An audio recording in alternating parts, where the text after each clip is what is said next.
Hello, developers! Hello, hello. It's great to be back up here with you. And earlier today, you heard all about our updates to Gemini 2.5 Pro and Flash.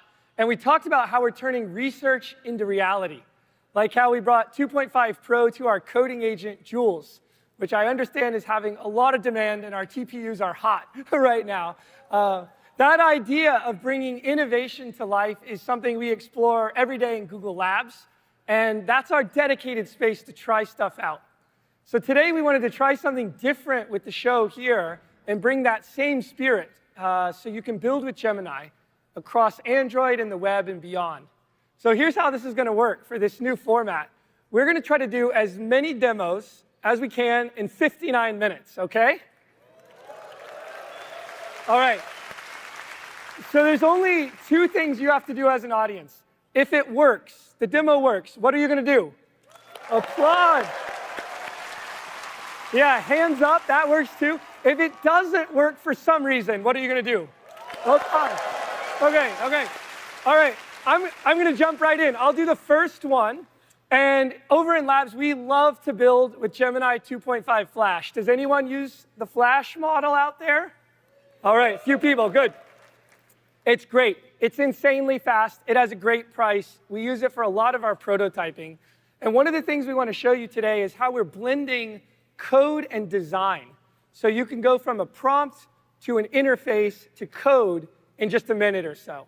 So it's a new Labs experimental project called Stitch. And we'll bring it up on the screen here.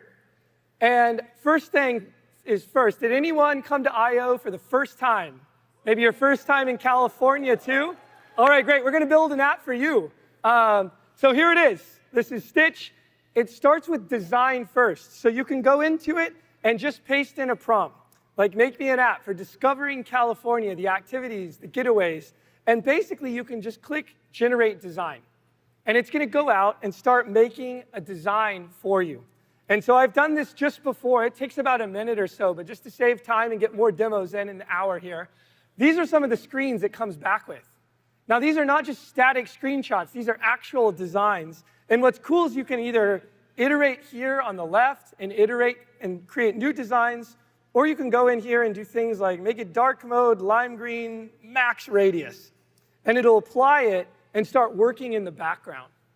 Now, what's happening here is we're using both 2.5 Pro or 2.5 Flash to start letting you remix this and change it around. So this will work for about a minute or so. And I'm going to show you the one that comes back. This is it. It is dark mode, lime green, massive corner radius. And what's really cool is if you go into these, you can see that you can go in and grab the markup right here. It's all here. You can copy this out to whatever IDE you want. It also, again, these aren't screenshots. They're actual designs. You can take it right into Figma and edit it further. So this is a new product. It's experimental. We want you to try it out and give us feedback. labs.google/Stitch. And that's the first demo. All right. So with that, I want to pass it off to Logan, who's going to tell you all kinds of great things you can build with the Gemini API. Logan.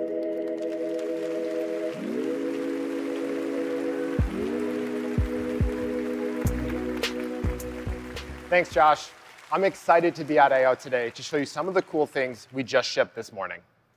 We'll start in AI Studio, where the goal is to help you answer the question, can I build this with Gemini, and then get you started building with our latest models. OK, so let's open up Google AI Studio.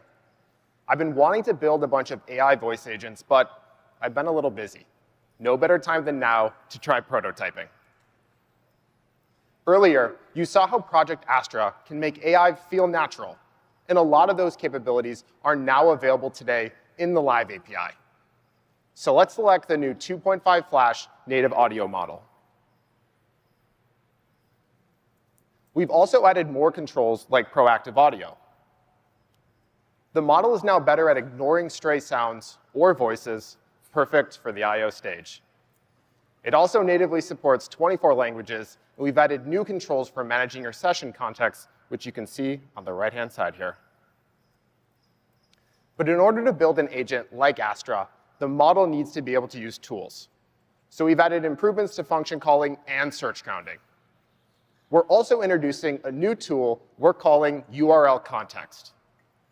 URL context enables Gemini models to access and pull context from web pages with just a link. This is exciting because now you can ground model responses on both specific and up-to-date information with support for up to 20 links at a time. All right, let's pass the link to our developer docs for function calling and have Gemini give us the TLDR.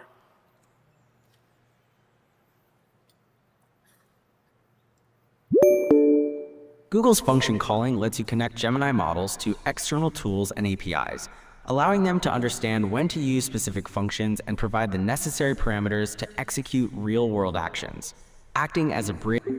Nice. I couldn't have said it better myself.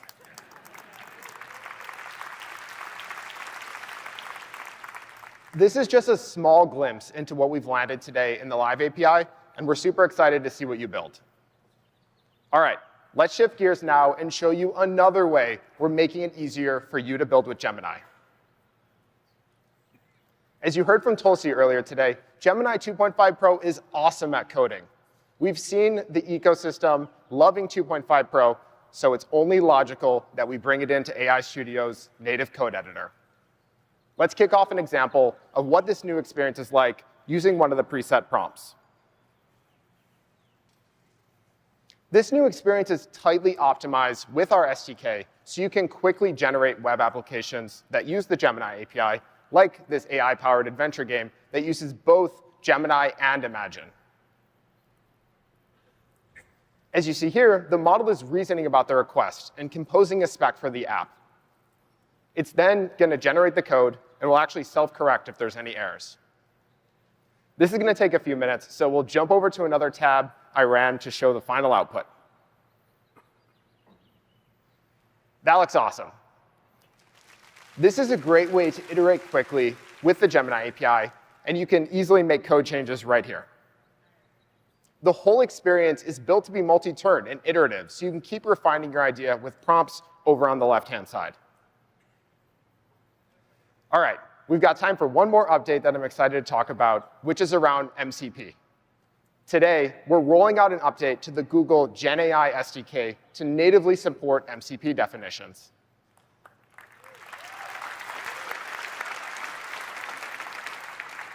Now, it's even easier for you to build agentic apps with a fast-growing community of open-source tools.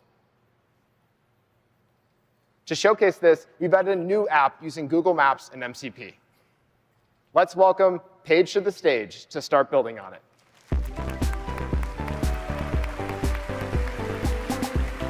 That was awesome. You did great. Excellent. Thank you so much, Logan. I took inspiration from this Maps app that Logan just showed you, and I'm going to remix and compose it to build something entirely new. I'm going to add a talking head that will accompany me on stage, my very own keynote companion, but I'm just going to call her Casey. I want our keynote companion to listen to our keynote, to respond, and then to dynamically update its UI based on what it hears. And I've got a few finishing touches to add, but I think we can wrap it up here together on stage. So in I/O tradition, the first thing that I'm going to need my keynote companion to do... Hi, I'm KC, Paige's keynote companion. I'm here to help her presentation go smoothly. ...is to count the number of times we say AI. Got it, Paige. I'm on it. Excellent. So to help us keep track, we've developed a function called increment utterance count, or increment word count, that counts and updates the UI. This is how you would build a conversational agent, to listen to specific audio inputs and then to execute a function to perform an action. But, counting AI instances was so last year. So let's update this to trigger every time the presenter says something Gemini related. So I'm going to make those updates. I'm going to refresh, and we're going to try again. Hi, Paige. I'm Casey, your keynote companion. All right. So the Gemini Live API supports a sliding context window. That means that your users can interact with your apps for long-running sessions. Or in our case today, they can run quietly in the background. And awesome, just look at that. We were able to make this app dynamically react to what it's hearing, which means that it's a dynamic web page, if you will. Get it? Get it, Casey? Excellent. Should we take a quick look at a fun fact about the Gemini API? Hold on there. We're about to get to that. So this is just a fun example, but imagine discussing gift ideas in a shopping app or finding a great restaurant that delivers to you with just your voice. So now let's see how that Maps integration works. Hey, Casey, since there are people, coming from all over the world, could you show us Shoreline Amphitheater on a map? All right, I've put Shoreline Amphitheater on the map for everyone. Is there anything else I can help with? Yeah, could you show us some good coffee houses nearby with really great Wi-Fi? Okay, I've searched for coffee houses with Wi-Fi near Shoreline Amphitheater. Excellent. Could you randomly select one that you think looks really good and give us directions there? While I can't express preferences, I can provide... Yeah, so just pick up, how about Boba Bliss? Give us directions to Boba Bliss from Shoreline Amphitheater. Okay, I'm providing directions to Boba Bliss from Shoreline Amphitheater. Is there anything else I can help with at the moment? No, that was awesome. Thank you, Casey. Excellent. Amazing. So let's check out some more feature updates. While synchronous function calls are used for quick operations, high latency tasks for things like calling an MCP server usually require background processing for a seamless user experience. So by default, when calling a function, the audio is blocked. But today, we're excited to enable asynchronous execution for seamless dialogue within a conversation. Yeah, over here, I have a function called getFunFact that uses Gemini 2.5 Pro. Based on what it said, we're going to use search grounding to display a fun fact. And up here in the system instructions, I've also added the getFunFact function whenever the presenter mentions one of our Google AI products. But I'm going to add a new call called behavior. I'm going to stop this so it doesn't automatically update, but say behavior non-blocking. And you can see the automatic code execution kick into play in AI Studio applets. Finally, we heard your feedback. With this latest release, we've improved structured outputs with function calling. So our model is going to conform with this very specific JSON return format to make sure that everything displays beautifully in the UI. All right, moment of truth. I am biased. Casey, Paige's keynote companion. Yes, I understand. But I am biased, but I think that Google AI Studio is the best place to start building with the Gemini API. Woo! Excellent. Heck yeah. Yes, Paige. Google AI Studio is pretty cool. Did you know that it lets you experiment with different models and parameters without writing any code? Yeah, absolutely. Look at that. Gemini and Casey, you are a natural. All right, my keynote companion is feature complete. I think it's time to deploy these changes and to see it in action. So once your app has been created in AI Studio, it's incredibly easy to share with your friends, but also to deploy it via Cloud Run. So right here from within the AI Studio, I'm going to kick off a Cloud Run deploy. I'm going to select one of my projects. It's going to verify, And with one button click, we're already deploying this app in a way that many people throughout the audience and throughout the world would be able to see. Once this app has been deployed, it's also capable of being run and viewed with your favorite IDE. So we can see it, we can refresh, and you can see the Keynote companion automatically added in Cloud Run right within my VS Code instance. And just like that, our multimodal app is live, pun intended. Awesome. We're making it easy for you to build agents with Gemini, combining multimodal reasoning with a vast and a growing number of tools. This power extends beyond the web, right into the palm of your hand. So now let me welcome Diana and Florina to the stage to talk about new tools and AI advancements for the Android ecosystem.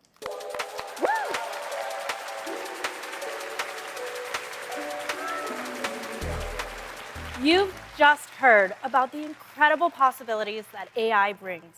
Now, Florina and I want to talk to you about how you can build excellent apps powered by AI on Android. And then, how our APIs and tools make it possible to be more productive using AI. Exactly, Diana. An excellent app is delightful, performant, and works across devices. And with AI, you can unlock entirely new, unique experiences that bring value to your users. Let's show you how that comes to life with a new app we built. A few years ago, we had a website that let you build yourself as a cute Android bot, selecting things like clothing and accessories. But then we started thinking, how would we build this today using an AI as an app? The answer was, of course, through selfies and image generation. So we came up with Androidify. Let's take a photo of Diana and Androidify her. Let me grab my favorite toy as an accessory. It's my daughter's. Ooh.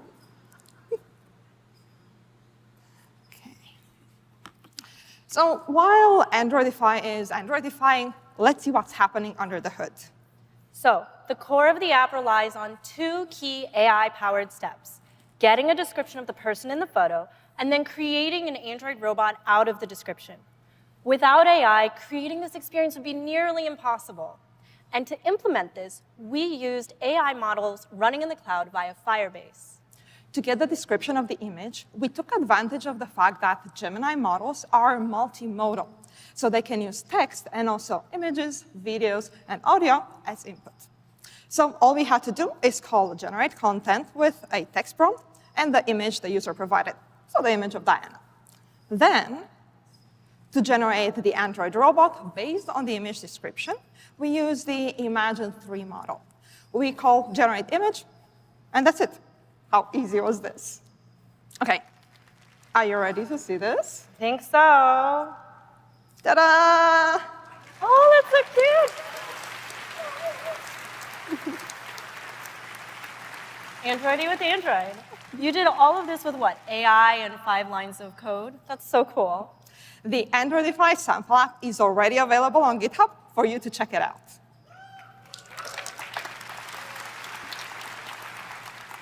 As Florina showed, cloud-based models are powerful and ideal for Androidify. But what if you need to process prompts locally, directly on the device, without sending data to a server? That's where on-device AI shines. Gen AI APIs powered by Gemini Nano, our multimodal on-device model, offer APIs for common tasks like summarize, rewrite, and image description. So we said earlier that excellent apps are delightful, performant, and work across devices. Let's talk about delightful apps first. For those of you who caught the Android show last week, and if you didn't, definitely check it out, you saw our biggest UI redesign in years, packed with delightful new features and improvements. We're helping you bring the same level of delight and playfulness to your own apps with an update to the Material 3 design system called Material 3 Expressive. We've already used it in our Androidify app. For example, take the camera button. You could use a circle Or you could use the cookie shape from the new shape library. And who doesn't love cookies? The button group shape morphs in the photo prompt button is so nice and smooth, and it's part of the expressive APIs. These small details are what separates a good app from a delightful app. Try out these APIs yourself using Compose Material Alpha. Beyond material design, what else makes an app delightful? Helping users with more useful, relevant information. In Android 16, we added a new feature, Live Updates. They allow you to show time-sensitive updates for navigation, deliveries, or ride shares by using the new progress style template rolling out to devices over the next year. Now, let's shift gears to another critical aspect of an excellent app, performance. Make sure you enable R8 and baseline profiles. Both of these have been available for a while, and the performance results are impressive. And they translate into better Play Store ratings. With R8 and baseline profiles, Reddit's app improved so much, they got a full star rating increase within 2 months. Next, an excellent app looks good across all the devices that users have, and we're making it easier for any app to move across devices out of the box, from foldables and tablets to Chromebooks. In Android 16, we're making API changes to no longer react to orientation, resizability, and aspect ratio restrictions, giving users more responsive UIs by default. And we're putting your app in more places. For example, we've been collaborating with Samsung, building on the foundation of Samsung DeX to bring enhanced desktop windowing capabilities in Android 16 for more powerful productivity workflows. To make your app beautiful across devices, we're continuing to make it as easy as possible to build adaptively with new features in our Compose Adaptive Layouts library, like pane expansion. Optimizing your app to be adaptive has a real impact on business metrics. We've seen that when users engage with an app across multiple devices in app categories like music, entertainment, and productivity, there's a 2 to 3 times increase in engagement. And apps like Canva, who invested in large screens, found that cross-screen users are twice as likely to use Canva every single week. But it's not just foldables and tablets. We're bringing Android apps to more devices automatically. So here's the great part. If you're building adaptively for Android, you're already building for 2 more form factors, cars and XR. With cars, whether users are waiting at a charging station or in line at school pickup, they can stay entertained with popular streaming and gaming apps like Farm Heroes Saga and more. You can adapt your existing large screen app to be used in parked cars by simply opting into distribution via Play Console and making minor optimizations. And if you're building adaptively, you're building for Android XR, the extended reality platform built together with Samsung. It powers glasses like the ones Nishta demoed earlier. We'll share more details on how you can develop for these later this year. It also powers headsets like Project Muhan from Samsung, which you can start building for right now, knowing it'll be in the hands of consumers later this year. Soon after, our partners at XReal will release a developer edition of the next Android XR device, codenamed Project Aura. It's a portable device that gives users access to their favorite Android apps, including those that have been built for XR. All the apps you're developing will scale directly to these 2. With these upcoming devices, we're launching a developer preview 2 for Android XR SDK, with new Material XR components, updated emulator support in Android Studio, and spatial video support for your Play Store listings. Okay, that's a lot of form factors, and we're enabling more for users out of the box. I love seeing when my apps look great across all of my Android devices. Once an app is adaptive, we unlock access to more than 500 million devices they can run on. We're already seeing incredible experiences with partners, whether it's Peacock, who put in the work to create a strong adaptive experience for their large screen app, and as a result, get a really nice XR app. Or like Calm, who easily extended their Compose app to create multi-sensory mindful experiences only possible with XR. Now, building these kinds of excellent experiences across devices means you need powerful tools. And that brings us to our next topic, boosting your productivity. It's no surprise that we use Jetpack Compose for Androidify. It has the features, performance, libraries, and tools that we need to build an excellent app. 60% of the top 1,000 apps take advantage of the development speed Compose offers. The latest stable release brings the features you've requested, like autofill, text auto-size, and visibility tracking. We're focused on making Compose performance better and better. In the latest release, we see barely any janky frames on an older generation Pixel device. And we heard your feedback. You want to use Compose throughout your UI. So we're releasing Camera X and Media 3 Compose libraries. We know building navigation. Oh, yeah, clap if you want.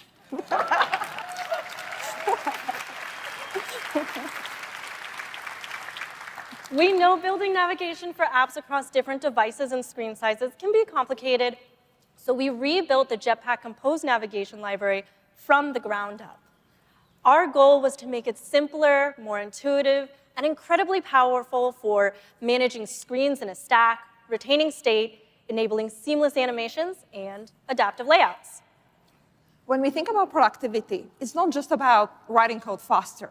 It's about streamlining the entire development lifecycle, from refactoring to testing and even fixing crashes. That's where Gemini and Android Studio truly shines, by taking on those tedious tasks. So let's head back to the demo desk to show you a few features that will change the way that you work.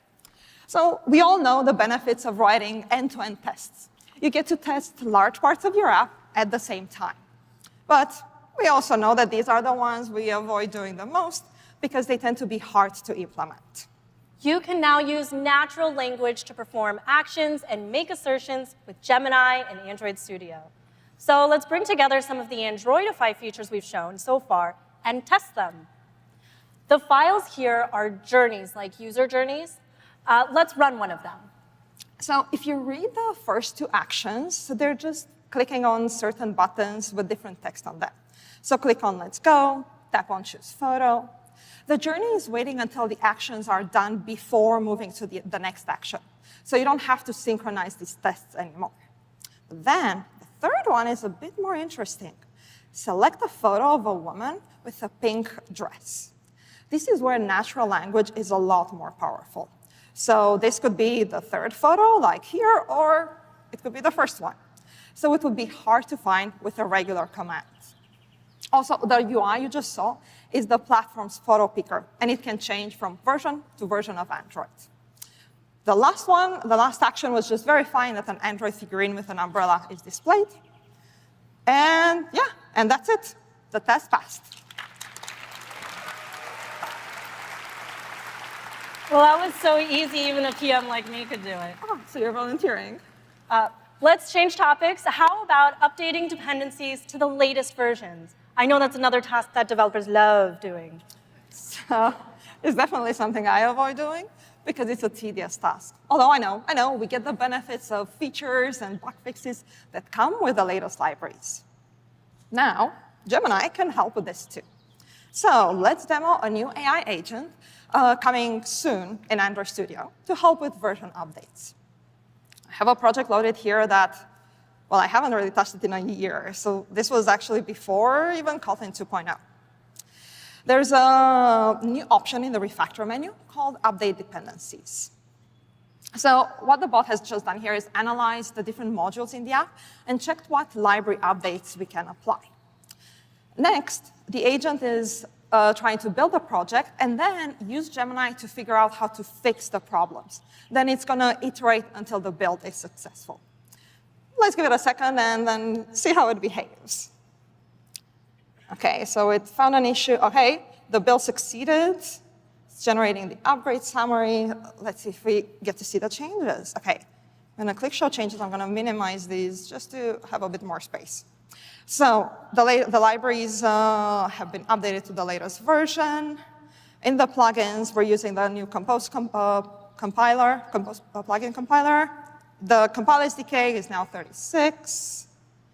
OK, And then in the main activity, we not only get the change, but we also get an explanation of the change. So we can see that the platform class was replaced with an Android X class.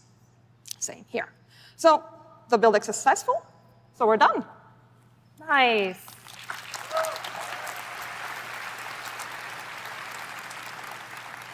Now that you've seen some of the powers of Gemini and Android Studio in action, you might be wondering how you can get the same benefits in a corporate and enterprise environment, not just your personal projects.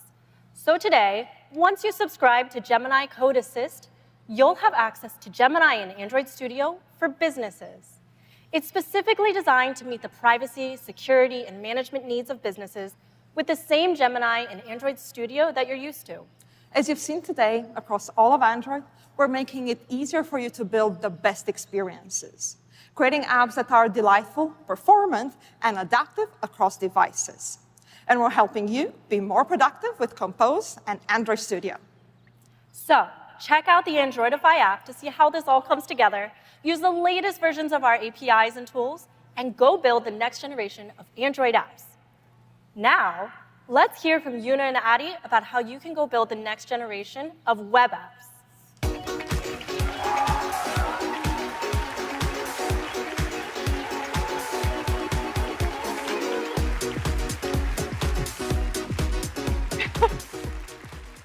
One of the best things about the web is that its reach is virtually unlimited. With a single website, you can bring your ideas to almost any user on the planet. The challenge is creating applications that work well across the near infinite combination of users, devices, and browsers.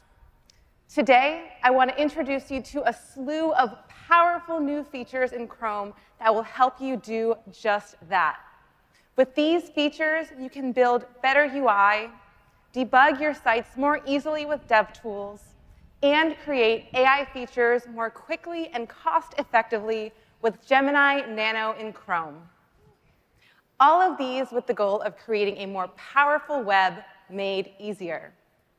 Building engaging user interfaces is so critical. This is the cornerstone of what sets you and your app apart in a very crowded digital space. So let's begin there.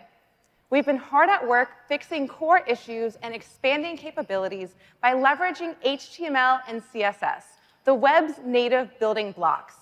It should not only be possible, but simple to create beautiful, accessible, declarative, cross-browser UI. What better way to make this more tangible than by creating a website using everything that we're announcing today? We'll show you some new capabilities that make it easier to build common but surprisingly complex UI elements like carousels and hover cards. And we're going to build these right here on stage in a fraction of the time. To do that, my colleague Adi is going to help me out.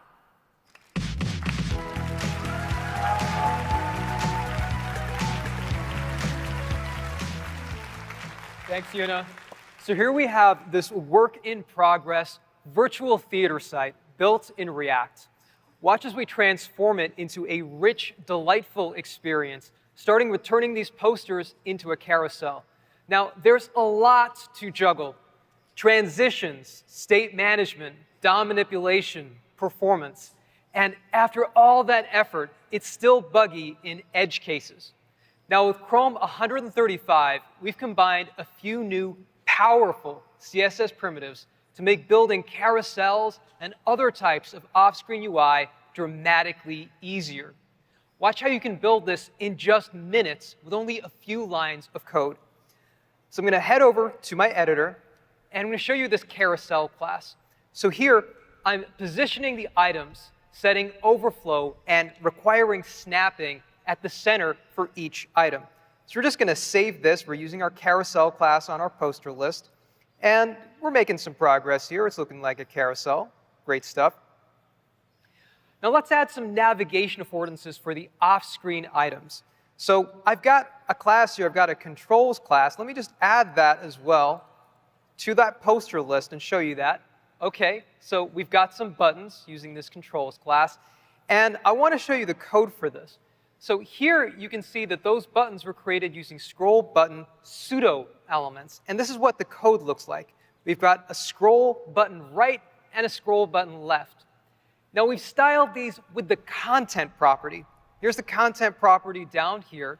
And we've given them accessible labels.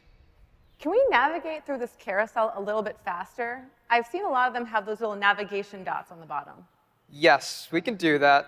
So let me show you our indicators. That's what the new scroll marker pseudo is for. So this is another pseudo element which can be styled similarly to scroll buttons. So here's our scroll marker down here. And we've also got another new pseudo class called target current that manages the active marker classes. And that's target current right over there. So let me just add in our indicators class. And bam, we now have scroll indicators.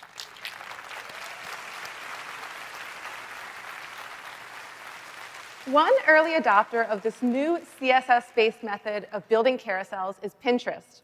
Before, their development team spent so much time maintaining their custom-built JavaScript carousels. But earlier this year, Pinterest made the switch to using new CSS APIs for carousels, cutting down around 2,000 lines of JavaScript into just 200 lines of more performant browser-native CSS.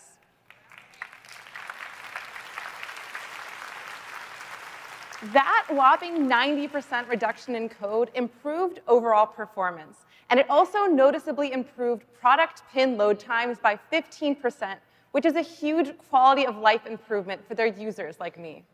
Addie, how's our carousel going? I thought it could use a little more finesse, so I added in some hero images. Here they are. They look a little bit pretty. And I also put it on a virtual stage. So check this out. Ooh. Fancy. Isn't that nice? That's using scroll-driven animations. Now, I would love to put in a feature where you could easily hover and get a sense of what the view is like from there. So I'm going to add in the seat sections and see details now. I love that idea. Rich tooltips and preview cards are super common in web interfaces, but building and maintaining them, managing state, accessibility hooks, and events is still extremely challenging. So I can't wait for you to try the new experimental Interest Invoker API, which, when used with the existing anchor positioning and popover APIs, helps you build out accessible, complex, layered UI elements without JavaScript in a fraction of the time. All right, so in this theater layout, we now have seat sections. Let's add in a seat preview for each of these sections so you can get a sense of what the stage looks like from them. So I'm just going to go ahead and click this eye icon. And ooh, check that out. Ooh. So right now, this is a popover. All right, this is a popover. This is a popover, which is triggered on click. So let's have it show up when hovering or focusing instead. So to make this change, all we need to do is change our popover target to interest target. So we go back to our editor. I've got our I button here. And I'm just going to change this popover target. I'm going to type in interest target instead and hit save. So let's do that hover. Let's do that again. Let's hover over the eye. Nice.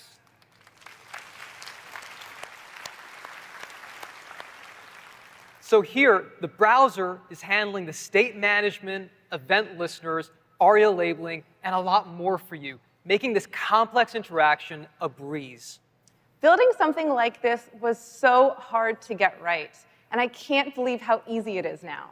This is the power of modern CSS, turning complex UI challenges into straightforward, declarative code without frameworks, multiple libraries, and thousands of lines of JavaScript. But I know the big question that you're all asking is, will this work for my users? That's why we launched Baseline, to show you feature availability across all major browsers. But we know for Baseline to be truly useful, it has to be available in the tools that you use every day, like IDEs, linters, and analytics tools. So here I am back in VS Code. Look what happens when I hover over some of these recent CSS additions. Right in the tooltip, you can see its baseline status and browser availability. No more switching between browser tabs to check on your compatibility. It's really nice. And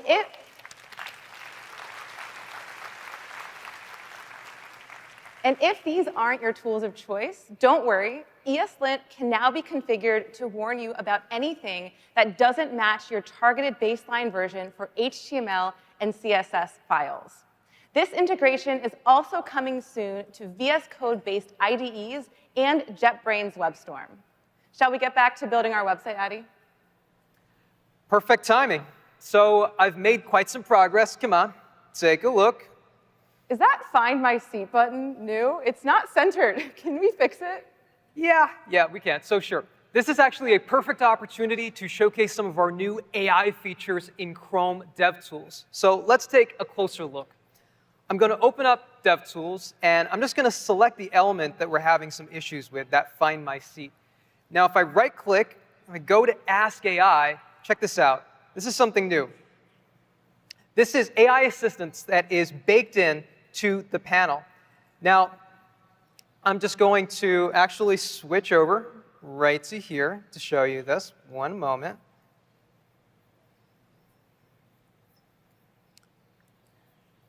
Let's hope that the demo gods are with me. Alrighty. So we're going to go back to that Find My Seat. Going to select that one button there. Amazing. Now we're going to turn on AI Assistance. Just make sure that that is all turned on. Awesome stuff. All right. So what I'm going to do here is, oh, no. This is, We're doing it live. all right. So this is AI Assistance that's baked into the panel. What I want to do now is just use natural language. And I want to ask Gemini a question. What I'm going to say is, I set margin to 50%, but it's still misaligned. How do I fix it?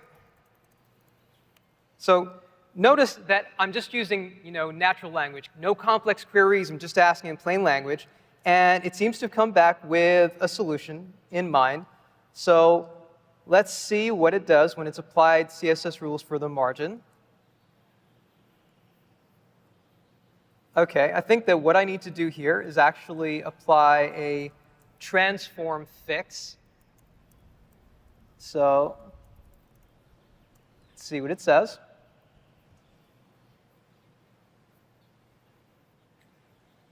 Perfect. All right, so it centered it for us.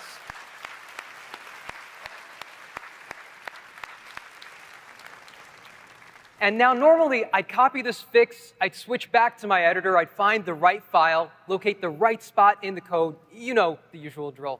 Well, with Chrome 137, AI assistants can actually create and apply a fix directly from DevTools. So I've connected DevTools to my local workspace. So if I expand unsafe changes here, and I hit Apply to Workspace, let's see what happens. So it's doing some magic behind the scenes. OK, let's see if the demo gods stay with us here.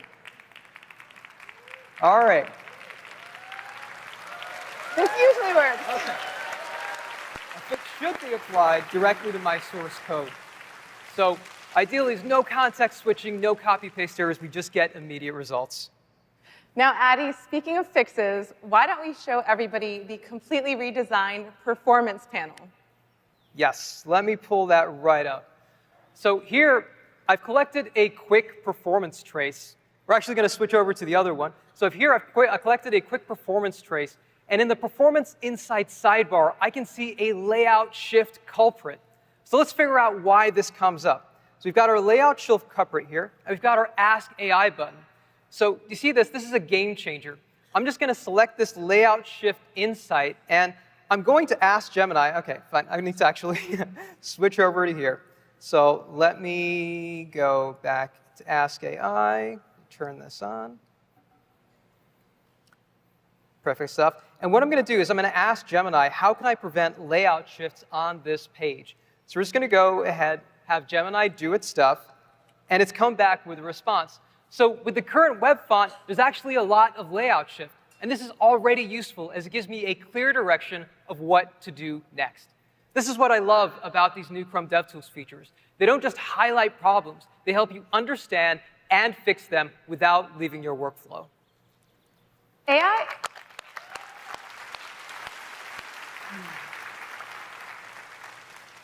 in DevTools is such a great use case. And Gemini is not just helping you debug, but it also helps you to build.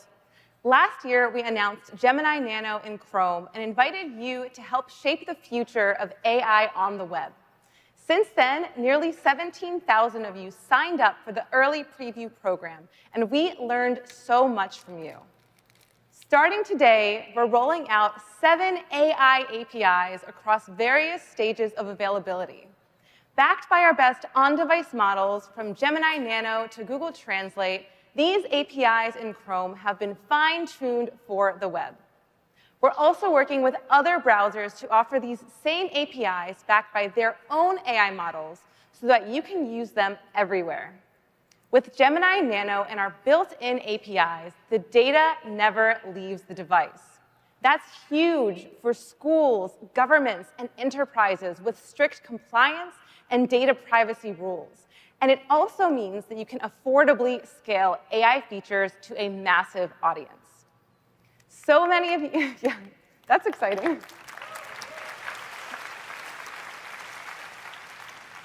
So many of you out there are already using the power of these APIs for your applications, like Deloitte.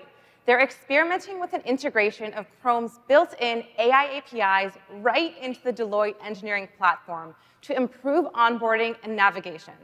30,000 developers at Deloitte can find what they need at a projected 30% faster, while also giving better feedback to improve the platform. So before we wrap up, I want to show you one more thing that's really exciting. Today, we're unlocking new multimodal capabilities from Gemini Nano. Our multimodal built-in AI APIs let you create experiences where users can interact with Gemini using audio and image input. Let me show you how this works. So going back to our theater example, we can help people to find their seat like an AI usher. So for this, we need a function that can extract information from a photo of our ticket and highlight it in the app. And I want this to work on every device and in every browser. So we've partnered with Gemini and Firebase to offer a hybrid solution that works everywhere, on device or in the cloud. So over here in our editor, we start by setting up Firebase and Gemini. And we define our model parameters. I'm just going to click through here and quickly show you we've got a prefer on device right over here set as a configuration. The AI returns our information here. We're just configuring the image that's being formatted, and we're finally getting a response. So let's go ahead and give this a try. Now, normally, I'd be doing this with my phone, but I'm just developing right now. And so I'm just going to use this webcam. I'm going to snap a photo of this ticket. Let's try this out. And bam. The built-in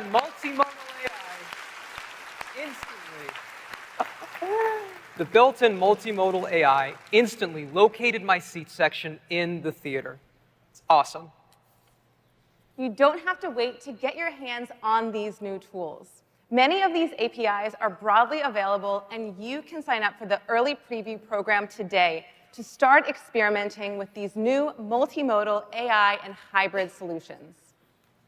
From building better UI and faster debugging to creating all new AI-powered features, we're constantly working to give you more tools to bring your vision to life. With your help, together, we can build a more powerful web made easier.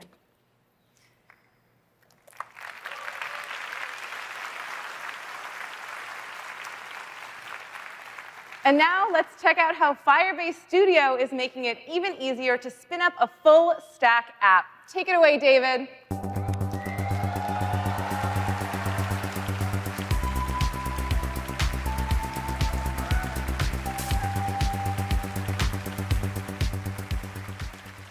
Last month, we launched Firebase Studio, a cloud-based AI workspace where with a single prompt, you can create a fully functional app. You can lean on AI assistance throughout or dive into the code thanks to the full power of an underlying customizable VM that is open and extensible. Like product manager Erlen Van Riet, who had been kicking around an idea for a flexible platform for sharing things in your community for quite some time, but was actually able to bring it to life with Firebase Studio. You can prompt Firebase Studio to generate almost anything, like CRM tools, interview coaches, sales planners, and games. And today, we're adding more to Firebase Studio to help you build faster in every part of the development stack, from front end to back. Let's start with the front end. So if you're like me, then there are two stages you go through when you're handed an incredible looking design. In the first stage, you're excited to work on a project with such an awesome user interface. And in the second stage, well, you realize that you actually have to build it. Going from a design tool to a functional user interface running in a development environment can take a lot of work. And we wanted to simplify this process. So now you can bring your Figma designs right to life in Firebase Studio with some help from Builder.io.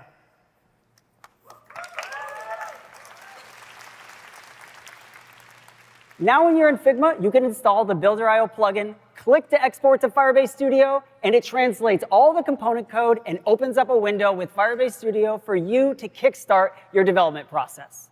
Let me show you it in action. So I'm here in Firebase Studio after importing a Figma mock of a furniture store app that was actually created in Stitch. Now we have this product grid listing page, and it's gone from a design to real app code up and running in a development workspace. I can scroll through all of these products, and since it's gone from design to real code, I can either dive right into the code, or I can ask Gemini in Firebase Studio to give me some advice on where to begin. And what I love about this Figma export is that it didn't just generate this large monolith of code, it generated individual, well-isolated components that make up the whole page. Now, this Figma mock, it only had a design for the product grid page, but not a single product detail page. So let's build one. So I'm going to open up Gemini in Firebase Studio, and I am going to paste in a prompt, but I will break it all down. So I'm going to ask it to, I asked Firebase Studio to build a single product detail page, and I wanted to use the existing component system and sample data. Then I'll give it a file name that I wanted to use, and I'll ask it to hook up to the routing system. And lastly, we're going to add a feature to create an add to cart button. Now, before I send in this prompt, I can use the model selector, and I can select to Gemini 2.5 Pro. And now, when I submit this, Gemini in Firebase Studio gives me a breakdown of all the changes that it wants to make. But it's not going to make them all at once, because nobody wants to review a giant file of code. It's going to break things into multiple steps, making it easier to stay in the loop and review each change. So it starts by creating the full product detail page. And then after I create this file, it goes and it updates the routing logic. Then, after that, it goes into the product detail card, and it wraps a link so it points from the detail card to the individual page. And then after that, it identifies that it needs to update the data flow, and by having the correct data flow by passing in the product's ID. And now this part is really cool. Gemini in Firebase Studio noticed that our product sample data didn't have a description property. So it wouldn't display any details about the detail page. So it updated the placeholder data, and it generated descriptions for each product.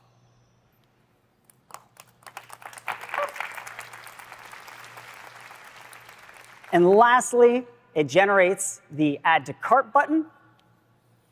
And so now, once I update this file and go back into the web page, I can click around and I have myself a fully working product detail page.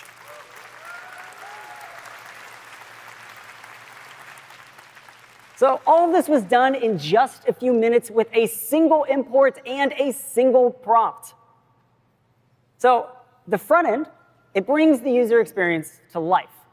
And for apps to truly perform, to handle complex data and connections, you need a backend. So right now in Firebase Studio, you can add your backend either by coding it yourself or with help from Gemini. But wouldn't it be great if it just added a backend for you?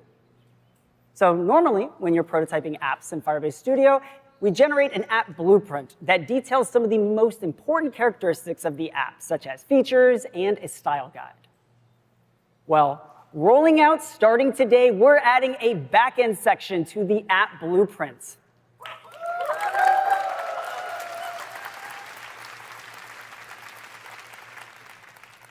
Firebase Studio will detect when your app needs a backend and provision it for you if your prompt includes a database or authentication.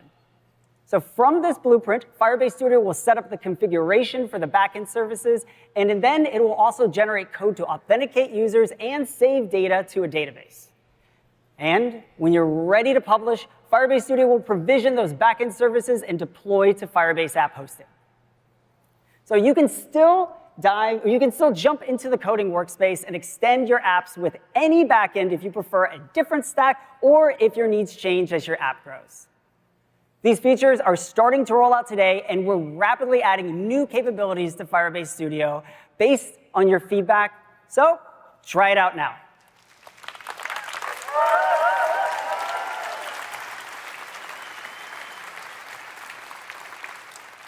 All right. Another demo down, and we are into the home stretch.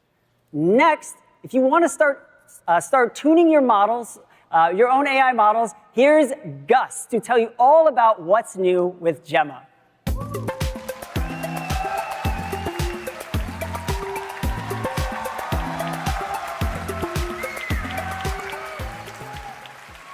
Hi, everyone.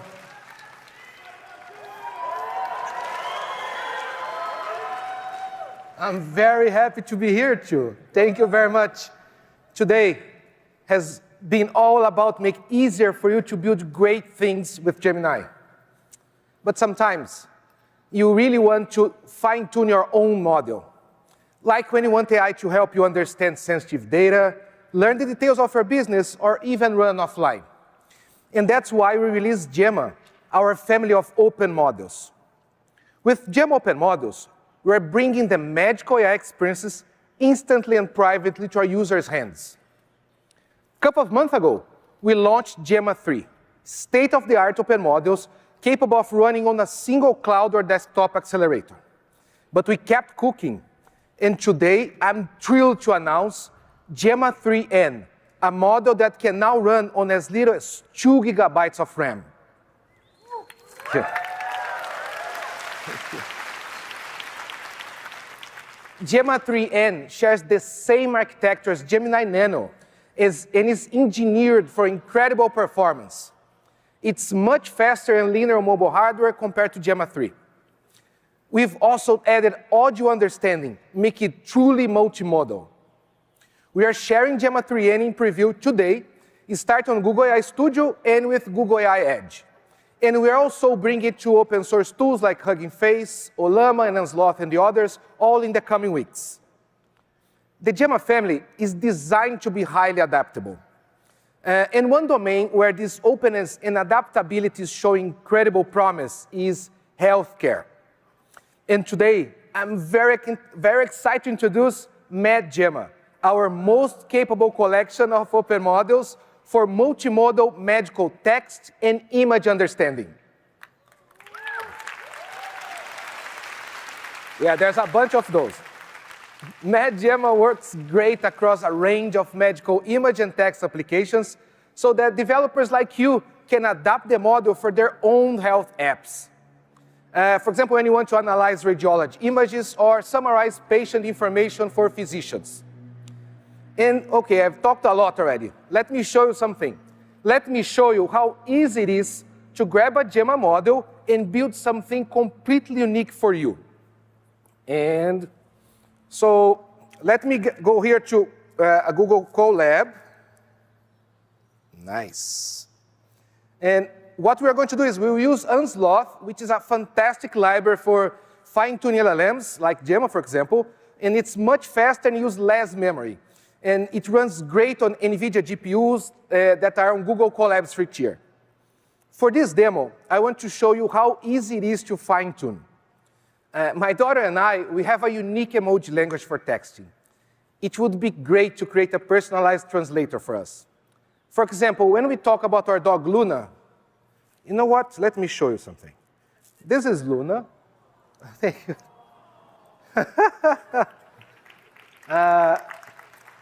So when we talk about our dog Luna, it should automatically translate to her special emoji. So what I did is I created a custom data set to fine-tune Gemma to teach it our specific emoji dialect. And in Colab, we do the same, right? We load the model, set up the environment, just the usual. Colab caches popular models, so it loads really quickly. Training can take some time. Can take some time. So I've already formatted the data set. I did the training, and now I already have my custom model variant. And here we go. So, but the thing is, I would like to compare my custom model against the original one and see if it really learned from my data.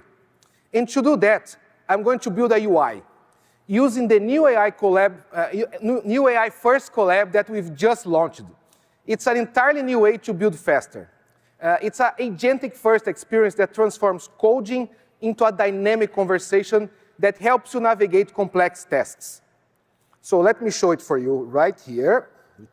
Open the feature. Let's put my prompt and execute. So Colab now is generate for me the code. Oh, nice. Done already. Let's see. And you can see here. I think everyone is using Colab today. Nice, it's here. And there it is.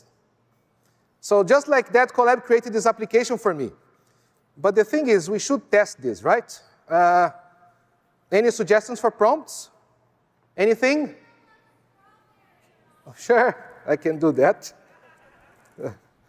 Luna loves, nervous. Strawberries. Correct? Yes, let's try that. Let's try that. And come on, demo. Ooh, worked. Let's zoom in for you. You see, there you go. You can see the difference between my custom model and the base one, and that it really knows the language and the details about our emoji dialect, right? Isn't that cool? So this is a really fun example that highlights the power that you have, right? You take a base model like Gemma, you take accessible tools like Unsloth, and use the new AI-first Colab, and you can quickly build and fine-tune with your own personal data. And you can also deploy this using Google Cloud with Cloud Run, Vertex, or you can even use Google AI Edge for local deployment. But the thing is, my emoji project just scratches the surface, showing how to quickly build on a Gemma model for our own use case. What is truly inspiring is the Gemmaverse. Tens of thousands of model variants, tools, and libraries created by you, the developer community. Gemma has been downloaded over 150 million times, and we've seen the community create close to 70,000 Gemma variants, hundreds of which are specifically for the world's diverse languages. Like the incredible story we shared last year of Navarasa, a Gemma model fine-tuned to speak 15 Indic languages. Gemma is available in over 140 languages and is the best multilingual open model on the planet. And we're excited to announce that we're expanding Gemma even further to sign languages. Sign Gemma. That's a good one, guys.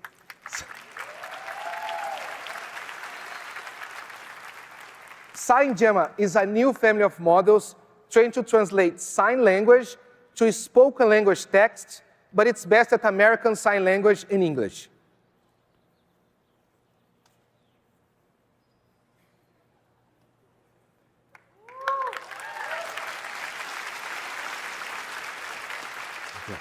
It's the most capable sign language understanding model ever. And we can't wait for you, developers, and deaf and hard of hearing communities to take this foundation and build with it. And that's not all. Gemma is also helping researchers expand our understanding to more than just human language. Just last month, we introduced Dolphin Gemma, the world's first large language model for dolphins. Yeah.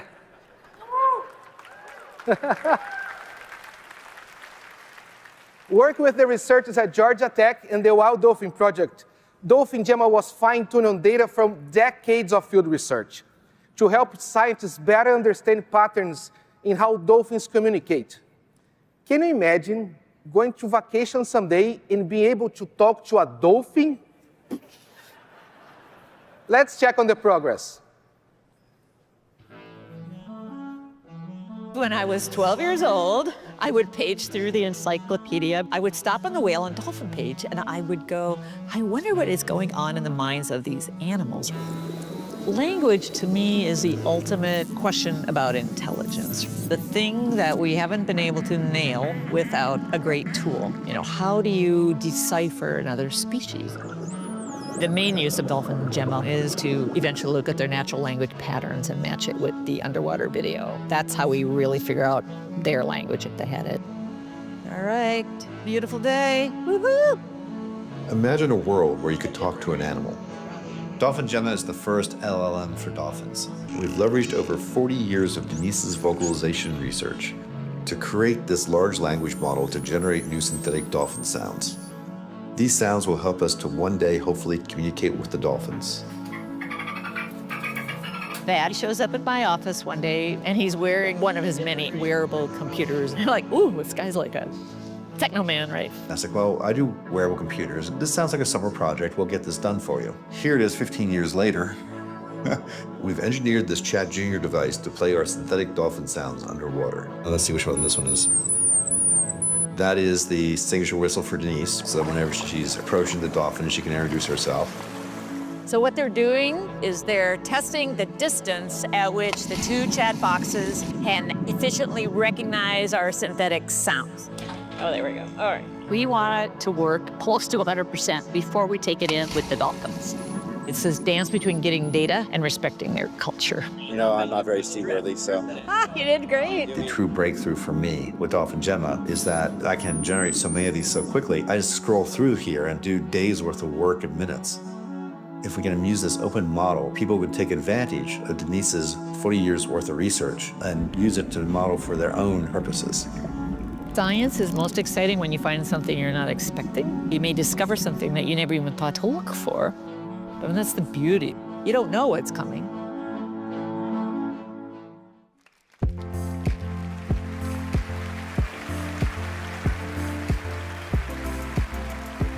Isn't that amazing? The world's first large language model for dolphins. And it was made to run on this, right here, a Pixel 9 powered rig, just like this. So, all right, I can't help myself. We're gonna do one more demo and then it's a wrap. Does that sound good?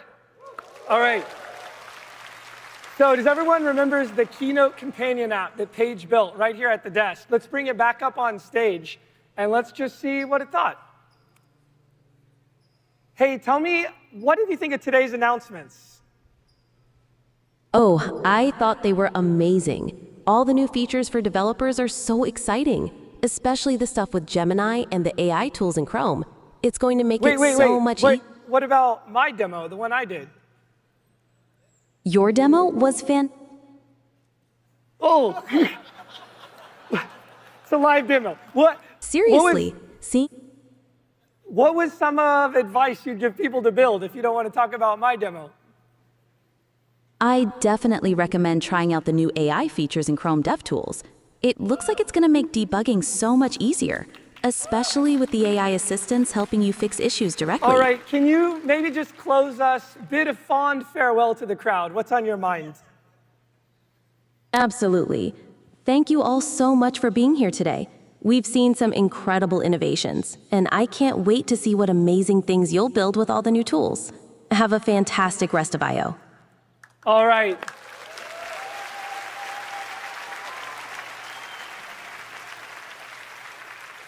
Everything you've seen here is all going to be on io.google, so you can check it out. And don't forget to join your local Google Developer program. You can connect to the local builders.